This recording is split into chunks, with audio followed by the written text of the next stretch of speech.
New census numbers for Texas are out today and could shape politics, the budget, even your child's education for the next decade. The state grew by more than 4.5 million people to 25.1 million in the last 10 years. About two-thirds of that growth is Hispanic, which now makes that group about 38% of the population. KXAN's political reporter Josh Hinkle live at the Capitol for us. And Josh, what are lawmakers there saying about these numbers?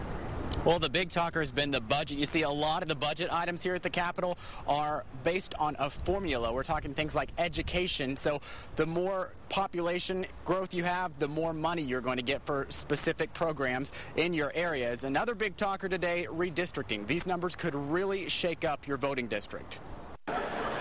Once every 10 years, lawmakers will draw new boundaries for your voting district. Some of their seats are secure, others at major risk. It's a distraction from the work we ought to be doing, and it's an inherent conflict of interest for politicians to draw the district boundaries by which we ourselves are elected. A conflict of interest, a distraction for big items like the budget. It's why Strama filed a bill to take politics out of redistricting and into the hands of an outside bipartisan committee. It could be argued that maybe outside agencies should do every bit of legislation in the state of Texas as if the Texas legislature were somehow inadequate. It's our job. A job Senator Kel Seliger, the Senate redistricting chair, says can take up quite a chunk of lawmakers' time. In 2003, it went all the way through special sessions, I believe, into September of 2003. You combine the budget issue with several other potentially controversial issues, things like the voter ID, we're doing the sonogram bill, all of those things will complicate the redistricting process. Strama has filed such legislation in the past that failed. He says while redistricting this way has never been done, perhaps this is the exact time to do it. And take it away from the politicians who don't have any business doing it and who frankly ought to be more focused on a $27 billion budget shortfall.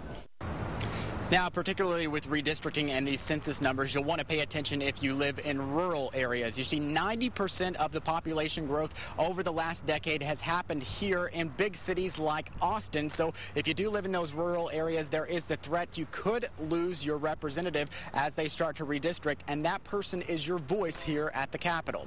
For now, we are live at the state Capitol. Josh Hinkle, KXAN, Austin News. And we have continuing coverage of the census online right now at KXAN.com, including this interactive tool. You can track the population shift over the past century, state by state. You also get a quick snapshot of what these new census numbers mean for Texas. Tonight on NBC Nightly News at 5:30, immediately following this newscast, a focus on the Texas budget and what can be done to bring us out of this red.